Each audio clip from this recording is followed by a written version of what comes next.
চাকরিহারা শিক্ষকরা নাগারে 13 দিন ধরে বিকাশ ভবন চত্বরে বসে রয়েছেন অবস্থানে আন্দোলনের জন্য এবং সেই আন্দোলনকারীদের এবার মানবিকতার পাঠ পড়ালেন মুখ্যমন্ত্রী মমতা বন্দ্যোপাধ্যায়। সেই সঙ্গে বলছেন আন্দোলনকারীদের জানা দরকার কোথায় লক্ষণ রেখা টানার প্রয়োজন।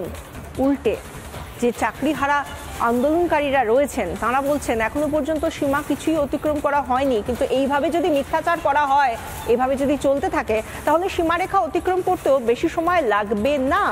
এই চাকরিহারাদের পাশে দাঁড়িয়ে বিজেপিও সরকারকে বিঁধতে ছাড়েনি। আমি আন্দোলনের বিপক্ষে নই, কিন্তু আন্দোলন করারও একটা লক্ষ্মণ রেখা আছে।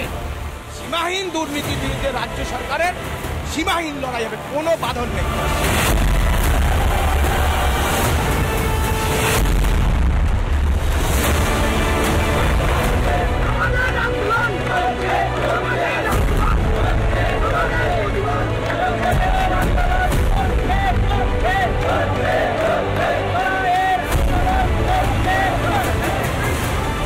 সপ্তাহ পার, চাকরি ফেরতের দাবিতে টানা ধর্ণা অবস্থান। পুলিশি অত্যাচার সহ্য করে বিকাশ ভবনের সামনে চলছে এক অদম্য লড়াই। আদায় করেই ছাড়বেন হক, মরণপণ আন্দোলনের ডাক দিয়ে হুঙ্কার চাকরিহারাদের।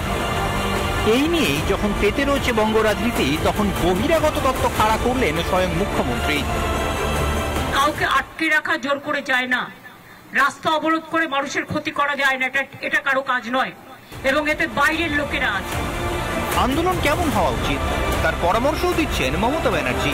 এই কথার সূত্র ধরেই পাল্টা মুখ্যমন্ত্রীকে তার অতীত মনে করিয়ে দিচ্ছেন চাকরিহারা শিক্ষকরা।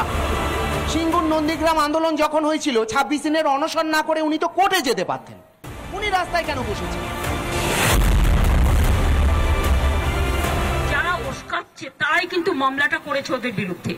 যারা চাকরি খেয়েছেন তারাই যদি আজকে নাটের গুরুরা যদি আজকে তাদের স্বার্থ রক্ষার গুরু হয়ে যায়, সেখানে আমার আপত্তি আছে। নাম না করলেও নিশানায় যে বিজেপি তার ঠাড়ে ঠাড়ে বুঝিয়ে দিচ্ছেন মমতা ব্যানার্জিও।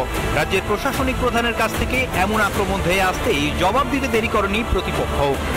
মুখ্যমন্ত্রী যদি দম থাকে, মুখ্যমন্ত্রী যদি ক্ষমতা থাকে, তাহলে কালীঘাটের কাকুকে নিয়ে কথা বলুন না। কালীঘাটের কাকুর যে রেকর্ডিংটা পাওয়া গেছে, যেখানে কে কত ভাগ দিতে বলা আছে, অভিষেক বলে কোনো একজনের নাম আছে, সে নিশ্চয়ই অভিষেক বচ্চন নয়। শাসকের বেলাগাম কেলেঙ্কারিতে যে আজ হাজার হাজার যুবক যুবতী পথে বসেছে তা দিনের আলোর মতোই পরিষ্কার। নিজেদের পিঠ বাঁচাতেই কি এখন নজর ঘোরানোর খেলায় নেমেছে তৃণমূল? চুরি করলে দোষ নেই, আর অন্যায়ের প্রতিবাদ করলেই অন্যায়। রিপাবলিক বাংলা।